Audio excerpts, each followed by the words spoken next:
This is Faith in Action, the program that looks at how people put their faith into action in their everyday lives. Faith in Action is a production of Catholic Radio Indy.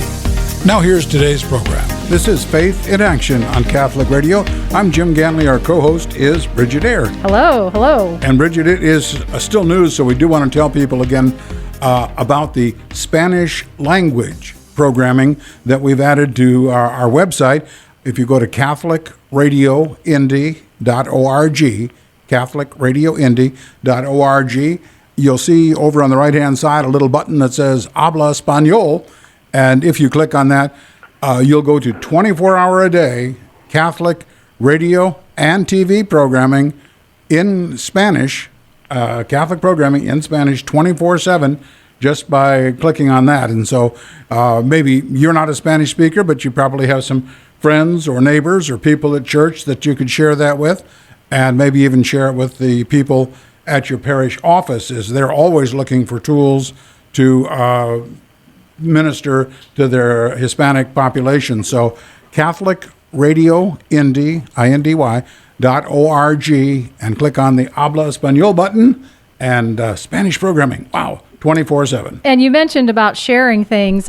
If you are on the Facebook platform, so are we. We have the official Catholic Radio Indy Facebook platform. We're almost up to 1,000 followers, and you can get content on demand there and other things that's going on here in Catholic Radio Indy. So you want to follow us there, the official Catholic Radio Indy page on Facebook. So do that. All right. Well, we've been talking a lot about the COVID virus. I guess we all have been lately. And here on Faith in Action, we've covered health aspects. We've covered the reopening of churches and how ministries are operating under the new COVID pandemic situation. Well, today we're going to be talking about COVID's impact on the economy. And joining us is Dr. Matthew Will. He is the Director of External Relations and the Associate Professor of Finance for the School of Business at the University of Indianapolis. So, Dr. Will, thanks for being with us, and welcome to Faith in Action. Thank you for having me. It's a pleasure to be here again. I always love being on the show and talking about economics, finance, and my faith. Yeah, and you are a Catholic. You go to Holy Rosary. Is that correct? Yes, we go downtown and enjoy the parish very much. Now, you sent over a really big, long bio, so why don't you give us... Don't read that. Don't. I did read it, and you're doing all sorts of stuff. But tell us a little bit about your background to give our audience a bit of a perspective of what you bring to the table in this conversation.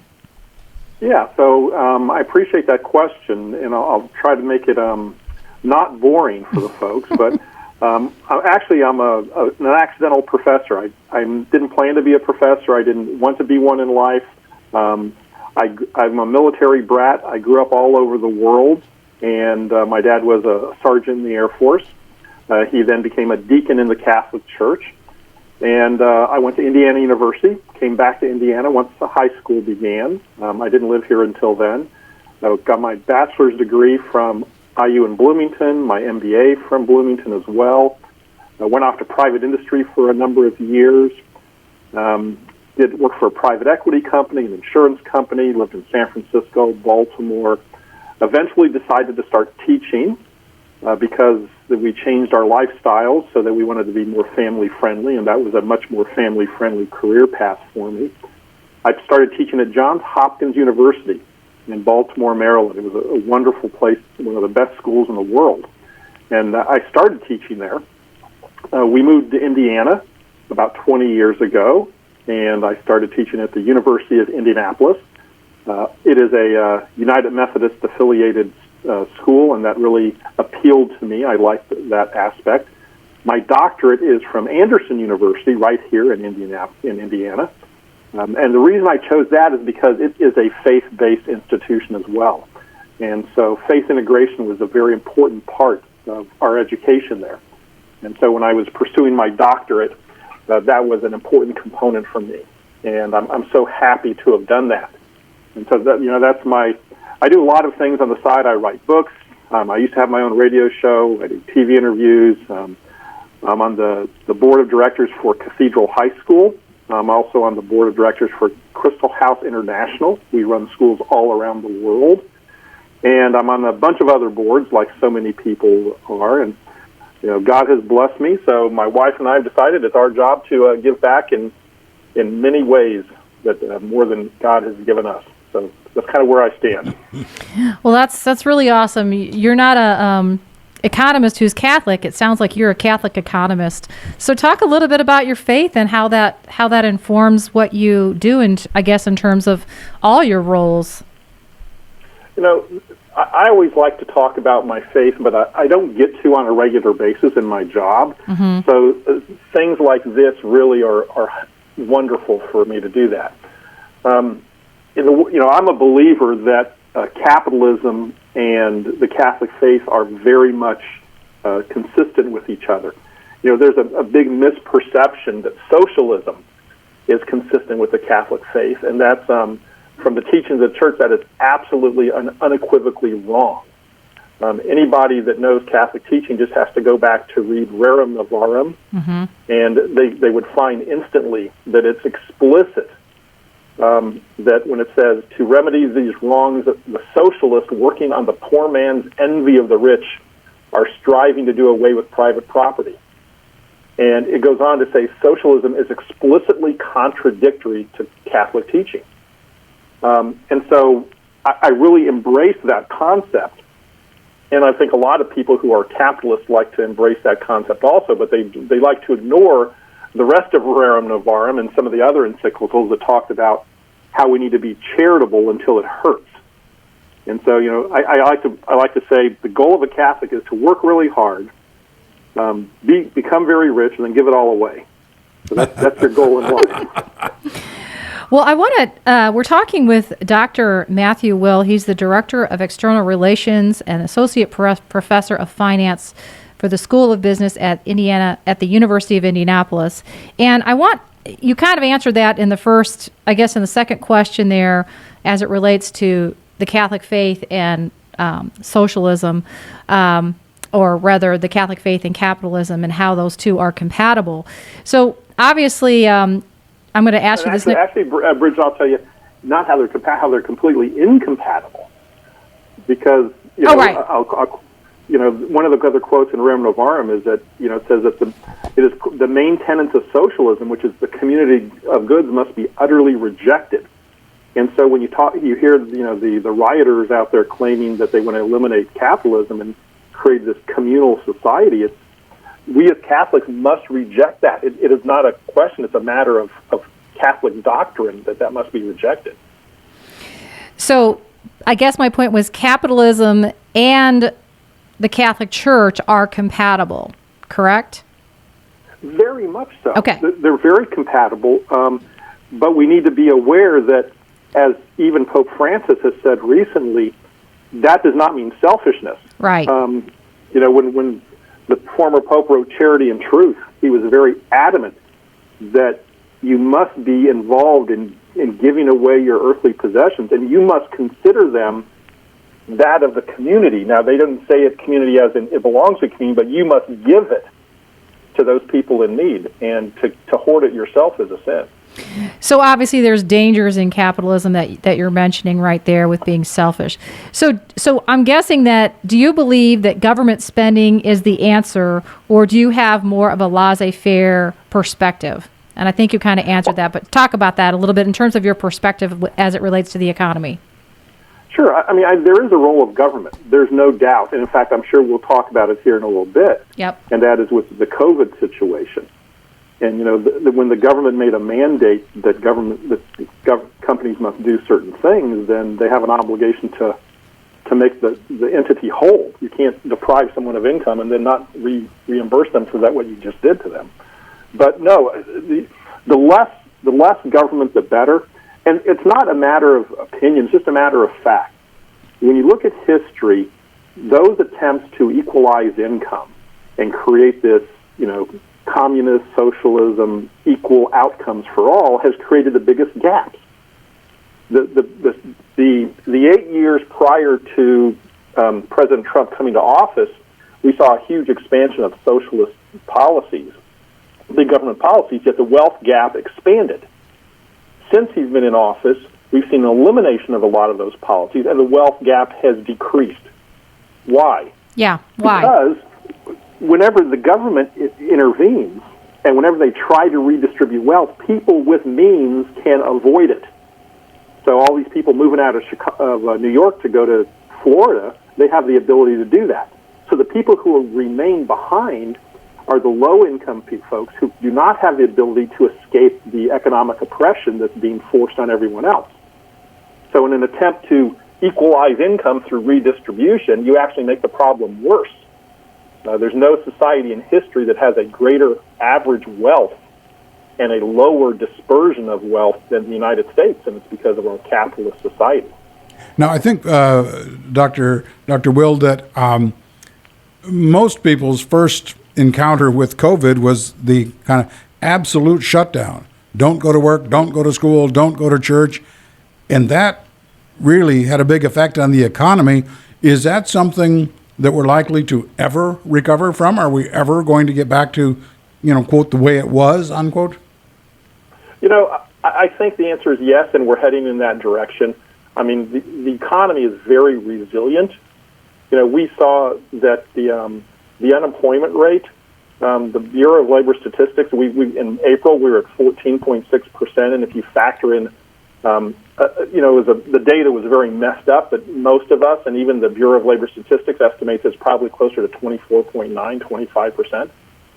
So if you think about a 25% unemployment rate in April, in September it was back down to 7.9. So clearly there is some significant recovery that's going on right now in the economy. And so I have no doubt that we are able to come back. And, there's a lot of other nerdy data I could throw at you, like the Production Manufacturing Index and other things that have really rebounded in a manner I did not anticipate. So the answer to your question, the long answer, Jim, is yes. Now, the government's first approach after shutting everything down was their usual approach of throw a lot of money at it and everything will be fixed. So they had the kind of what they're calling the first round of stimulus that CARES Act. Was sent out. Was that a good thing, a bad thing, as far as getting the economy back to where it needs to be? Wow. Okay, so luckily this is a radio show and not a news report soundbite where you have to give a 5-second answer. So the answer is it was good and bad, short-term, long-term. It's a little confusing. I believe that the government had no choice but to issue the stimulus checks and to issue the PPP loans, and they even expanded the SBA loan process. They have a thing called the EIDL loan process. They had to do that. And the reason is because they ordered your company to shut down. So if they ordered you to take let's say a $10,000 loss in revenue in 1 week, well, they have an obligation to reimburse you for what they required you to do. I think that's both morally and legally a necessity. And that's what they did. They made a lot of mistakes along the way. And the entire process, whether it was right or wrong, everybody can second guess it. But the reality is that we are going to pay for that in the long term. So we being society, made a short-term decision to spend $2.2 trillion on the CARES Act, and that's going to come with a major long-term consequence. We will pay this bill. And one of the problems, I think, in society beyond economics is that we are very selfish and that we take now and we put that burden on future generations, and we don't care what happens to those future generations. We say we do, but we don't behave as if we do. And the CARES Act clearly was a short-term necessity, but we're looking to do it again. Why? Because it made us feel good economically. It was a shot in the arm, but it's like a drug. You take too much of it, you're going to become addicted, and it's going to be bad for your health. Well, we're talking about round one, and actually, as we're recording this program, round two of the incentive or the recovery funds are still being debated, and we'll talk about more of those when we come back here on Faith in Action. When you're tired of doing life alone, come back here. We enjoy the company. We hope you do too. Better together. Catholic Radio Indy.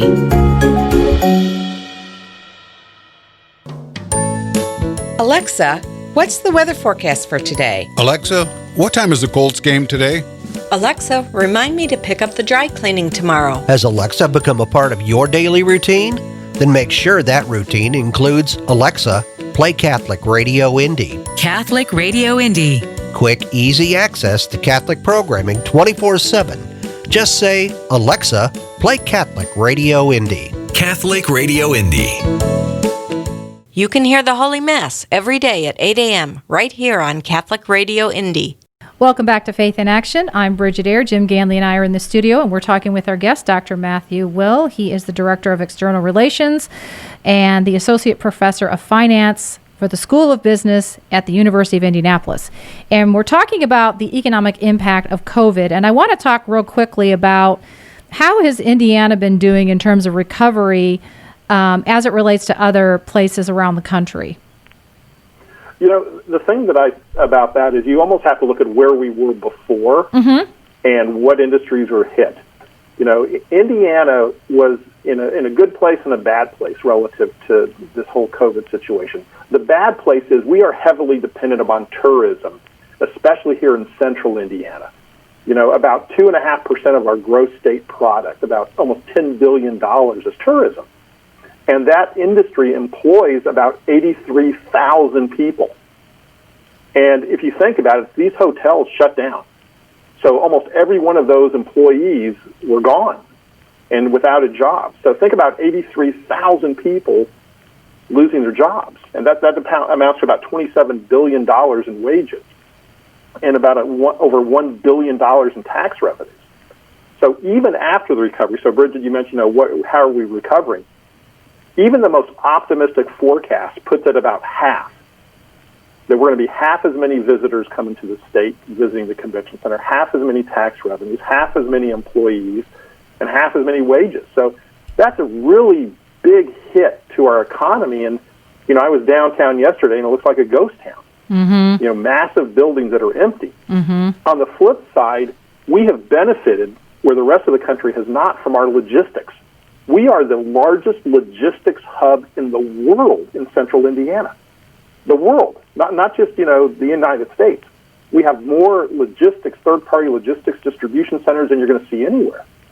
And we have benefited because during COVID, everything is moving. The goods, it's all about distribution of goods. So we've really benefited from this entire situation. That's really, on that side at least. That's really interesting. I didn't know that. I want to get to something you mentioned at the break when we were off the air about the free market economy and the pharmaceutical industry. And because that we are a free market economy and because the pharmaceutical industry is a free market pharmaceutical industry, it's very, very helpful for us in this COVID. Talk a little bit about that. Oh, you know what, Bridget, I can't say enough about this. This world should thank God. We should pray to God and thank Him that we have a capitalist pharmaceutical industry in this country, because we are going to save the life of the world. The vaccines, the treatment, I mean, here in our city, one of the two major treatments, antiviral treatments, is being developed by Lilly. They're making it right now. They've asked for emergency usage. You know, it's the thing that President Trump took. You know, they took it from there's two companies. The other company is the one he took, from what we understand. This is literally saving the life of the world because of the virus. And it scares me when I hear some in the current election season, people talking about nationalizing the health industry. You know, shutting down these pharmaceutical companies, not shutting them down literally, but figuratively by taking them over and controlling them by the government and nationalizing to a one-payer healthcare system. These are the things that other countries have done that have destroyed their healthcare systems and have eliminated innovation. There's nobody in the world that could produce the vaccines and the treatments without having the infrastructure we have here in the United States. And so we are very blessed, and it does make me nervous if we were to eliminate that wonderful mechanism we have. So is that like comparing the post office to Amazon delivery? You know what? That's not totally unreasonable. I mean, I give the post office a lot of credit. I mean, they get my letters there in a day and a half. But you know, I would say that it's not the best comparison, but it's reasonable. All right, I want to move to the Trump versus Biden plans toward the recovery. Could you compare those two, economic recovery? Talk about the plans and what you think about those. You know, let me tell you the tough part in comparing them is the president has not released any new initiatives. He kind of tweets on them once in a while. So what you can point to is the tax cuts. Right. You can point to the deregulation. You can point to the trade agreements, especially the agreements with the USMCA with Canada and Mexico, the framework that was passed with Europe. So there's a lot of economic accomplishments, you know, record employment, record GDP growth. You know, we've seen the child tax credit go up. We saw small business taxes go down. We saw corporate income tax go to 21%. So we've seen a lot of things that has been done. Now, but he hasn't really announced much going forward, but the Biden plan has been announced. And it's on his website, and you can go and see it yourself. You know, you don't have to just, you know, listen to me. You know, it's at joebiden.com. And what he talks about is that he wants to increase taxes on corporations. His plan is to increase taxes, personal income taxes, the rate on people that make over $400,000 a year. And that's kind of the headline. But then he also wants to eliminate deductions, but that would go for everybody. So even if you're under $400,000, while your rate wouldn't go up, and I'm sure you'll hear that in various, ads. He's big on stimulus. He wants to give all the students who borrowed money $10,000 cash. He wants to send more checks directly to citizens. He wants to increase welfare payments across the board, every kind of social welfare program there is. He's announced, again, on his website, he wants to increase regulation of corporations so that government can control more of what they're doing. He wants to loan money to small businesses, which kind of concerns me, because do we want to burden them with more debt? And he said that for now, he's open to shutting the economy down if medical experts say to do that. The Hoover Institute, which is it is based in Stanford University, one of the most advanced think tanks in the world, they compared the forecast of his plan to the Congressional Budget Office forecast for the year 2030. They estimate that incomes will drop by about $6,500 per household. They estimate that GDP will be down $2.6 trillion, and that consumption in households will be down $1.5 trillion, and we'll have about 4.9 million fewer jobs. So that's their forecast for 2030. In the near term, the stock market kind of likes it because the stock market likes the government spending. They realize that in the long term that's harmful, as the Hoover Institute points out. But the stock market is going to like this injection of cash into the economy and the government just giving money away. But we saw what happened in Greece and Italy and Cyprus when the government gives money away because eventually you got to pay for that. So people can get, now you go out and speak, right, to groups at churches, and you have a website. Talk a little bit about what's there in terms of resources. Well, if you want to reach me, so if you want to either compliment or send me a nasty gram, you can do so. Feel free. I've got a thick skin, so it's mattwill.com, mattwill.com. You can, if you want, you can see all about my classes. It's all public information. My Twitter account. I've got some cool articles on why capitalism is awesome. I'm a huge fan of capitalism. At the same time, I'm a huge fan of charity. So I always like to tell people, don't become filthy rich unless you are obscene about giving your money away as well. So we've got about 3 minutes left. We did have a pretty big economic boom under the Trump time. What do you really attribute that to? Well, you know what? There's a number of factors that went into that. I would say, first of all, the deregulation. Yes, the tax cuts played a positive role, but the deregulation more than anything was a very positive aspect. Now, let me talk a little bit about trade. I was a critic of President Trump's approach to trade because I'm a big free market person. I believe free trade is the way to go. And at the beginning, when he instituted a lot of tariffs, I was highly critical because a tariff is not a tariff. It's not a tax on China. The president likes to say it's a tax on China and China's going to pay. That's not true. A tariff is a tax on you and me Because if something being shipped into this country from China increases in cost by 15%, guess what? We're going to pay 15% more. So it's a tax on you and me. Now, I was critical, and I am still critical of the tactic, but I can't argue with the results. The results are pretty impressive. Again, I was critical of the tactic, but the results of the USMCA have been, the North American New Free Trade Agreement has been more than I would have expected, much better. We've seen the trade with Europe that's improved dramatically as a result. And there's the framework of an agreement with China. I question whether China will ever truly agree to a free trade agreement. But the result has been more free trade. And more free trade is nothing but good for the economy. And I think part of the booming economy we saw was this free trade outcome. In the back of NAFTA. And I thought NAFTA was a decent agreement. I think the USMCA is much better. But in the back of NAFTA were pages and pages of tariffs.